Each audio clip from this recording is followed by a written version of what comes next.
Hello and welcome to the Our Future Oregon Environmental Climate Justice podcast. My name is Kira and I'm from Bend, Oregon. I'm a senior. My name is Stella, and I'm a senior at West Salem High School. My name is Annie. I'm a sophomore from Franklin High School in Portland, Oregon. Today we're going to be talking about some kind of like regional and school specific environmental or climate justice issues that we kind of see in our like day-to-day lives, and some of them are maybe less talked about. So we're just kind of going to go through that in a conversational way. And so I'm going to start. And if you are from Oregon, or like I guess the Pacific Northwest, you know that wildfires are like kind of a big or like a hot topic in the summer. And they cause a lot of smoke and a lot of really poor air quality. And I actually found that in 2023, Bend, which is obviously where I live, recorded 21 days of air quality in like the unhealthy for sensitive groups category or worse. And this is definitely an issue that impacts people who have to like go to work and don't have the option to stay home or work from home. It impacts them more severely.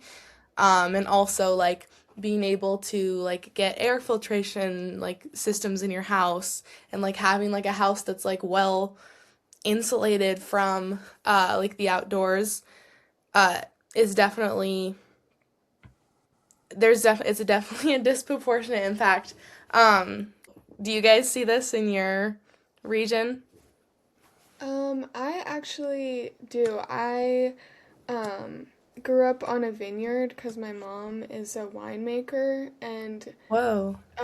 during COVID, when the fires were really bad in Oregon, and we had those days where like the sky was orange and it was so smoky, we our vineyard was really affected by it. Like the grapes were really affected by it, and that was how everyone in the Willamette Valley wine country was. Everyone was really affected by that, and she owns this very small winery, so we actually had to move because it was so bad that we couldn't like afford to keep up as much property as we had, because all the grapes were tainted by the smoke and all the wine was unsuccessful. Wow. So yeah, she still makes wine, but that was the impact I saw in my region from the fires, and yeah. Yeah. For me, I feel like honestly, it's like there's so many wildfires in Oregon that I've kind of just like grown desensitized to it. But I think in like 2020, so yeah, kind of like during the quarantine COVID era, like Stella said, there was like that big like time of like the wildfires and the sky was orange and stuff, and that really freaked me out because it was just like so severe that I thought that I was gonna have to evacuate. Like I was really nervous, and like I was younger, so I guess I kind of just like beforehand, like if we had a wildfire, I guess I just kind of like didn't register it basically, and so that was my first time kind of like experiencing it, and it really freaked me out. And I also had like a pet rabbit, and she was outdoors most of the time, so I was really scared, and I was kind of like thinking about how we would like if we did have to evacuate and stuff like that, then like how it would like work and all that stuff, and I was just really worried. And I personally never had to evacuate, thankfully, but I know some of my friends did, and it was just like overall really bad. But unfortunately, I feel like I've just grown desensitized to it. Like I think last summer or like a couple of months ago, there was like the California wildfires and stuff, and it also like kind of came over to Oregon a little bit, and I was just kind of like, I just didn't, not that I didn't care, but I was just, oh, it'll kind of just like mellow out and I'll just be fine. Yeah. And there's also like I'm thinking about all of like, is it maybe more southern Oregon or eastern Oregon that like relies on agriculture a lot? They have a really large like that's kind of like the main sector of their economy. And so I'm sure that took a big toll when you have to like either you can't go outside or you have to be outside and that's bad for your health. I'm sure that cause some issues. And also like people with like asthma and stuff like that, or like respiratory like issues. I guess like the medical help that you'd need to seek from that is also like could be an issue for someone um, with a lower income. So that's definitely a big problem. But I think the community, like in at least in Bend, comes together pretty well during like the wildfires because I guess it's been like such a thing for so long. People have kind of like come together and like help out when like there's someone who can't go outside or has like um, different situation. Um, and also, this is like another thing that I don't I feel like is maybe not last year, but like I feel like heat waves have kind of like become more of an issue. Like I remember, I think like I don't know if it was 2 years ago, but we had a whole week where it was like over hundreds, and like that is not normal. I feel like for Oregon, I feel like it's very abnormal. And I looked it up, and it said that 42% to 58% of vulnerable housing types, which would be like a multifamily home or a rental unit in Oregon, lack adequate cooling. So a lot of people are not prepared for these sudden surges in heat, which is definitely from climate change. I mean, I live in a privileged household. I have air conditioning, and so I'm like able to come inside when it's really hot out, but also like people have to work. Again, it's definitely an issue. Yeah. Um, This is un this is not regional ish specific, but I was just in New York and um I was in New York for one day and then I drove up to Montreal and then I came back, or when I flew back to Portland, I had a layover in New York.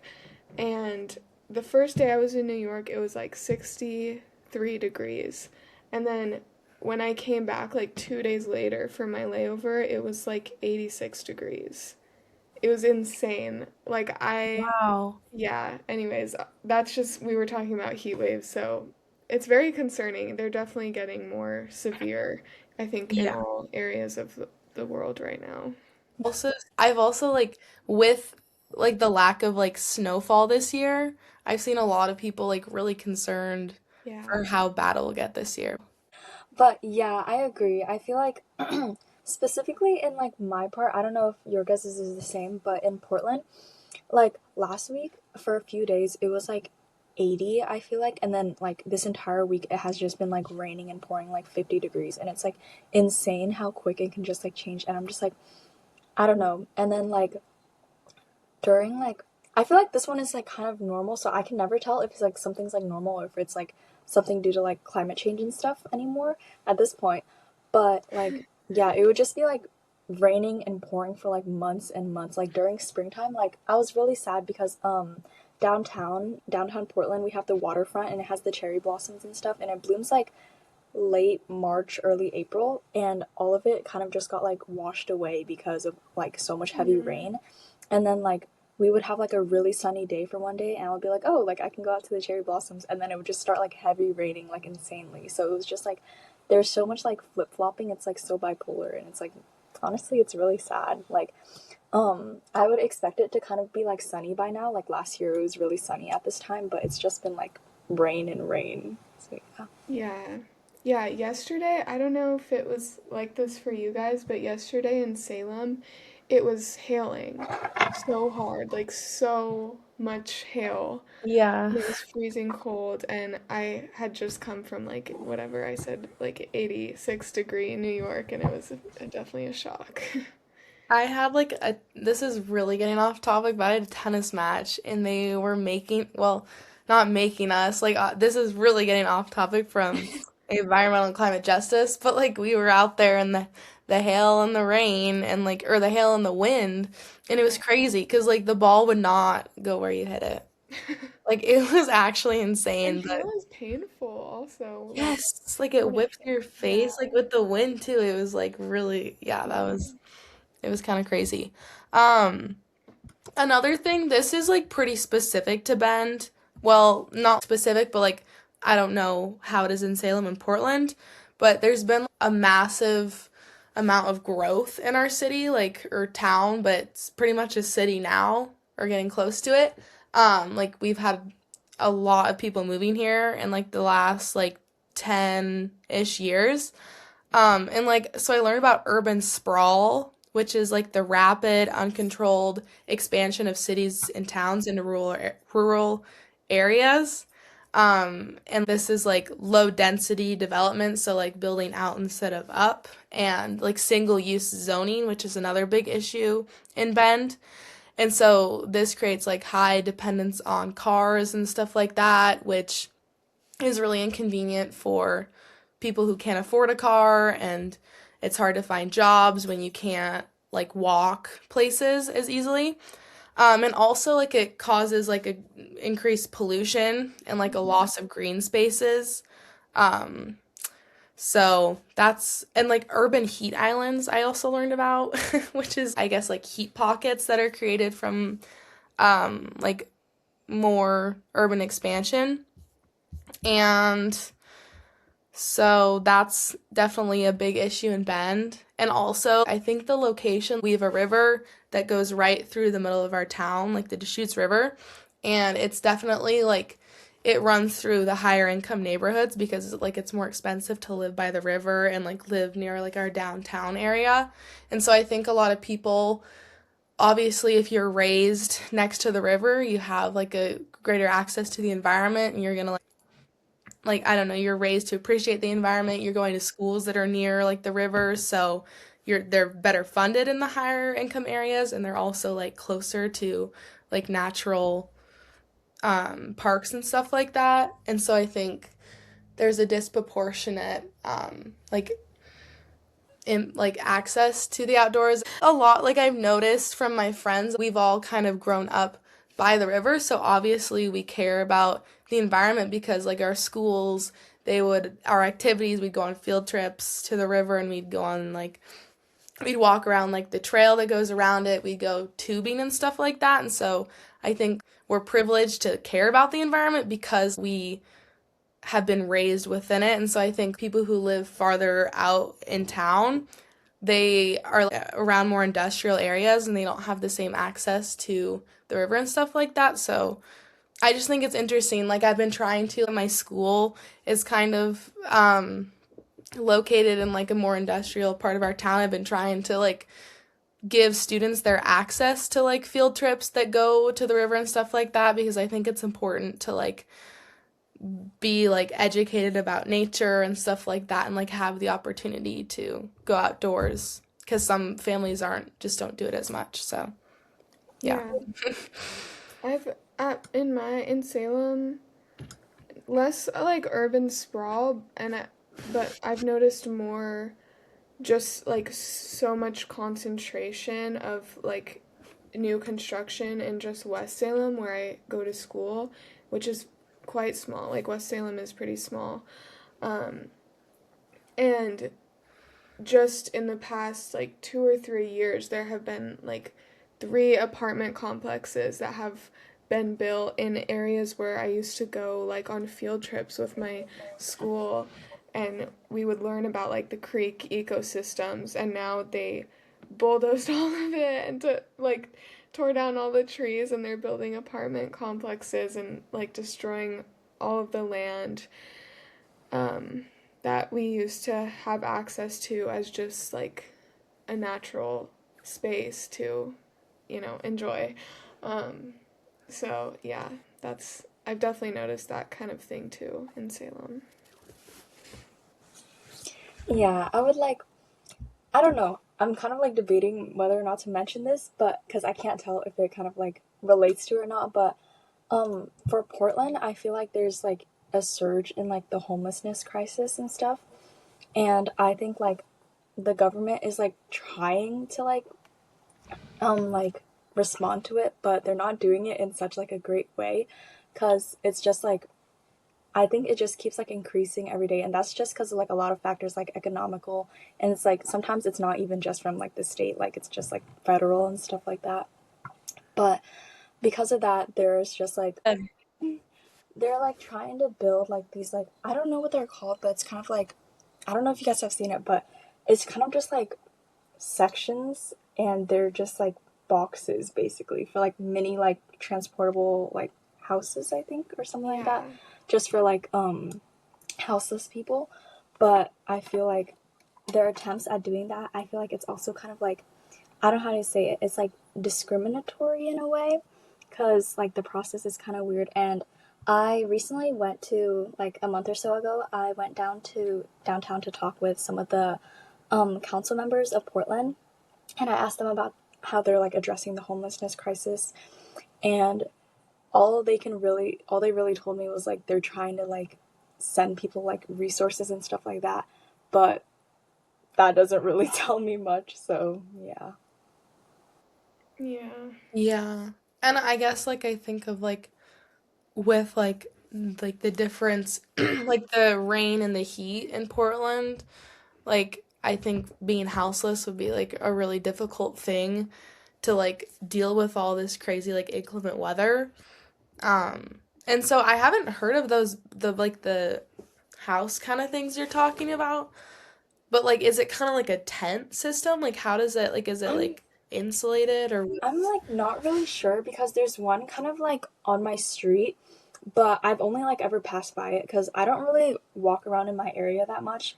But like when I pass by in car, it kind of just looks like if you've ever like passed by like those construction sites and they just have like a metal kind of like big box. Like I don't even know like what the word is for it, but it's kind of just like a big box and it like Mhm. doesn't really like look that suitable for like anyone's standards, you know? And it kind of feels like kind of Yeah. dehumanizing and it's like I know they're trying to like make it Yeah. better by like giving them a place which is just like nice, but I feel like that's like the very bare minimum. I feel like it should at least be like comforting for someone. And like I'm not really sure what the interior looks like. Hopefully it's like insulated and stuff like that, but I feel like it's likely just like a type of bed and hopefully some place to do like sanitation and stuff like that.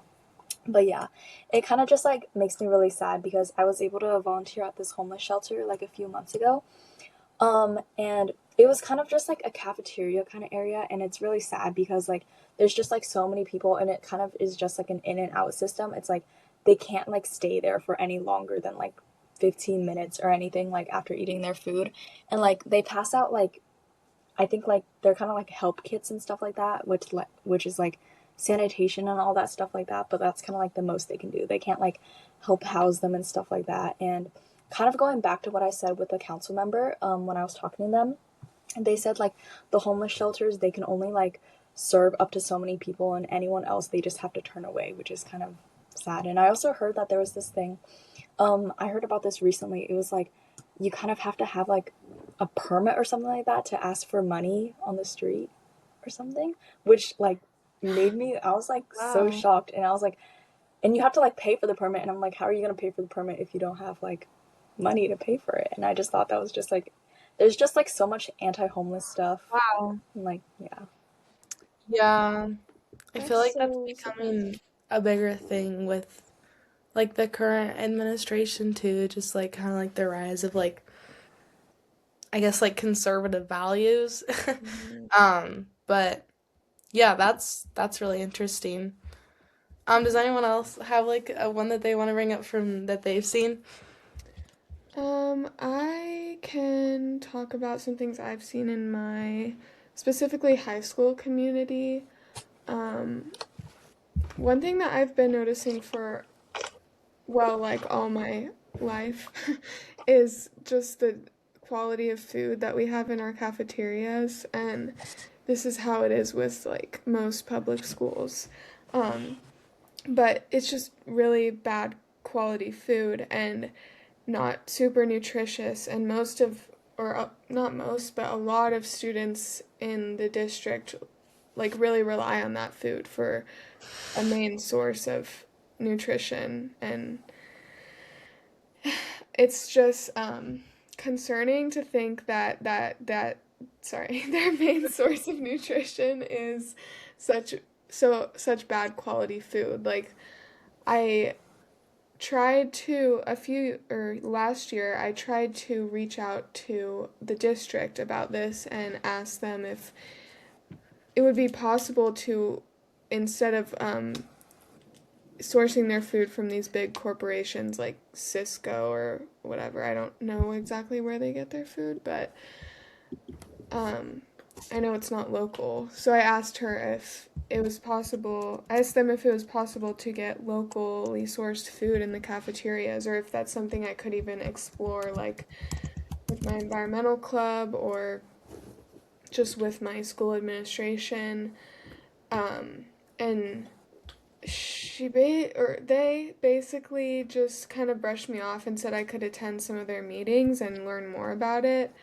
Um, yeah, I think it would be a really cool thing to for each school to just work with local farms and get local food that is maybe even organic, but that's a stretch. But local food is so important, like both for the health of the students, but also for the health of the environment because it's not traveling across super long distances and burning a lot of, fossil fuels or um, it's not from these giant farms that do like only one crop and it's really bad for the land. It'd be from smaller farms that are more sustainable. Um, And yeah, I don't really know why we don't do that because maybe it's like a cost thing. I'm guessing it's a money thing, but I don't know if you guys have anything to say about that. Well, I just looked up my district is Ben Pine Schools, and you should use like mine as like a comparison because it says this is from I think the Ben Pine Schools website, so they might be like kind of like biased. They're probably like exaggerating this a little bit, but like they say that they use a combination of local partnerships and regional distributors for like fruits and vegetables. And they also use like flour from Camus Country Mill, which is Oh, in wow. Eugene. And I have noticed like I feel like our food is pretty good, and we have like free and reduced lunch for everyone in our district. So I think that's a great thing. I don't know where I think it might be ending next year, but that could be false. Because I don't know where they get the funding for that. Mm, Because I mean, I know it takes a lot of money to feed an entire district. yeah, But that's you really could look great. into my school Yeah, district. I will. Yeah. But we are also one more. Oh no, you No, go. you can go, don't worry. Okay, I just had one more note. We have tried to get like a meatless Monday system in our Mm, cafeteria. Um, and that's not the district doesn't want to do that. But I do think like it's hard like if you want to be like more environmentally conscious and sustainable, but like you rely on like the school cafeteria, I think it is harder to find. I guess there are vegetarian options, but like we wanted like a fully meatless like menu item yeah. for one day, but yeah. Yeah. For my school, oh my gosh, like I go to Portland Public Schools. That's my school district. And we actually had to take a lot of days off of school, like furlough days, because our school or like our district is so in like debt. Somehow I didn't read too much into it, but my teachers kind of talked about it to our class for a little bit. But basically they lost like $15 million somehow. Um, so yeah, they had to like cut a lot of days. So and like some days that we go to school, the teachers aren't even getting paid, and they had to cut like a lot of teachers and stuff like that. Like one of my favorite teachers got cut, and I was so sad. Um, and like yeah, and it was like shocking, and I'm like, yeah, we definitely don't have the funds to like get better lunch right now. And honestly, I don't even eat from the school cafeteria that much, so I can't really say much about it. I'm not gonna be honest, but the times that I do eat from the school cafeteria, I would say like it's not like the best quality. Like I wouldn't say that it's like bad because if I'm eating from the school cafeteria, I'm kind of like desperate. So I'm not really like trying to complain about anything, but it's definitely like if I was someone that like relied on school food for like my main source of like nutrition and stuff like that, I definitely would be kind of like I wouldn't be the happiest with my selection, especially because like it's like it feels like they're rationing like their food and stuff. So it's kind of like, but like they do what they can with like their funds, I guess. Like they give us like breakfast and like a few lunch options, and but unfortunately, I think the thing is we have like the Sun program, which is just like after school programs. And they used to have like a dinner type of option, so it was just like a second lunch basically. Um, but I think for all, I don't know if this is just my school, but I'm pretty sure all PPS schools got their that taken away. And so now if you're staying after school in a program, you just get like snack, which is just like a bag of chips or like vegetables and stuff like that, which is kind of crazy. But yeah. Yeah, the budget cuts in Salem Kaiser Public Schools is so bad. Like it feels I mean it is like every year they're cutting the budget more, and we cut so many teachers last year, and I'm sure other things had to go too. And my school spent like like over $1 million on a new wing. And I was just like, why are we building? We did not need a new wing. Like we were cutting all these teachers. We weren't going to need all these new classrooms. And that's obviously bad for the environment too. All that construction and yeah, I don't know. It was just weird because we spent so much money on a new wing when they just cut the budget and then they fired all the teachers, and it was like, couldn't you just have kept the teachers on or improve the food or improve something else rather than building a whole new wing? But I have no idea what their reasoning was for that, so I don't want to speculate. But Yeah. yeah, I'm just to say the budget cuts here are pretty bad too. Yeah, like this is we had a sustainability coordinator who I think she was cut like maybe 2 years ago, and she was like a really big aspect of like our environmental clubs because she would like organize meetings with the leaders from like all four high schools, and we could kind of like coordinate stuff, and she had a lot of resources with like local organizations and stuff like that. So it was a great opportunity, and I think her position either got cut or she wasn't being paid enough for it to be like sustainable for her. And so for like a good part of last year and this year we didn't have one because they weren't like actively hiring anyone, and like the it wasn't a living wage, and it's so expensive to live in Bend right now. Like it's the cost of living is going up a ton. But they just increased the wages, and I think they're hiring right now. So that's like a good thing that's happening with that. So I'm glad that we realized how important it is to have a coordinator for sustainability in our schools. This is pretty our future specific is composting at my school. So two regional leaders 2 years ago had this initiative to set up composting bins at our school. And they did. They were able to do that with a lot of work, I think, went into that. And so that was a really exciting thing. And the environmental club worked that whole year to like we had people at lunch pretty much every day to encourage people to use the compost bins and like tell them what to put in the compost bins. Um, but then after that year, those two RLs both graduated, and they passed the leadership on to someone new, and I don't know if that person just didn't know about the compost bins or I don't know, but we stopped our environmental club stopped kind of advocating for people to use them, and they kind of just slowly like disappeared. And I think with no one there to like encourage people to use them or tell them how to use them, no one used them because no one, like, so many people don't even know what compost is and what goes in the compost. Like, I know a lot of people don't even know what goes in the recycling these days.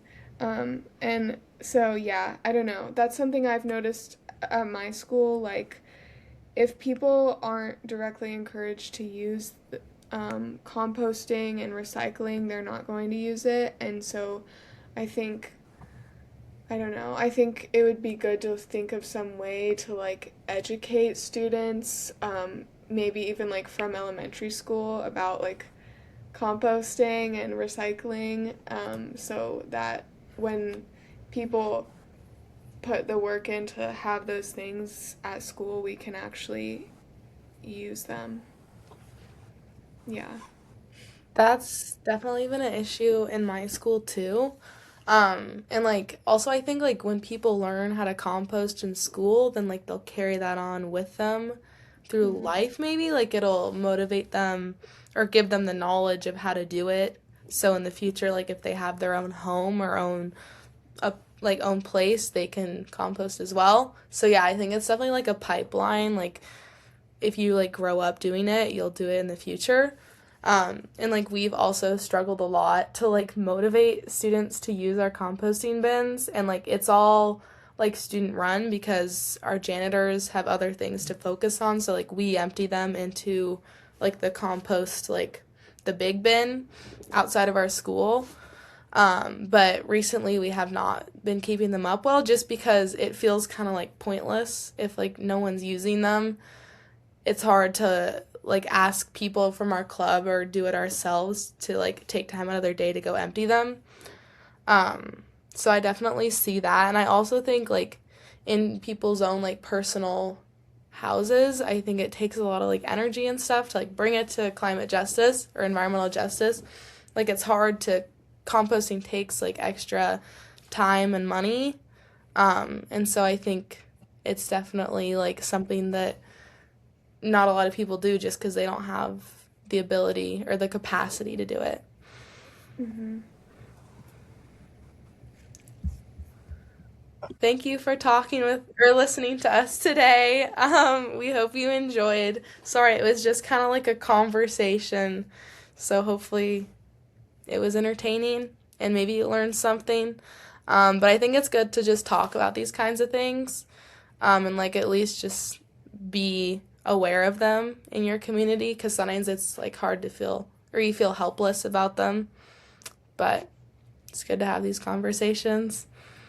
Yeah, hopefully these were some issues you guys have been noticing in your communities too, and maybe this will kind of open anyone's eyes to the issues in their community if you haven't been really had the time to look.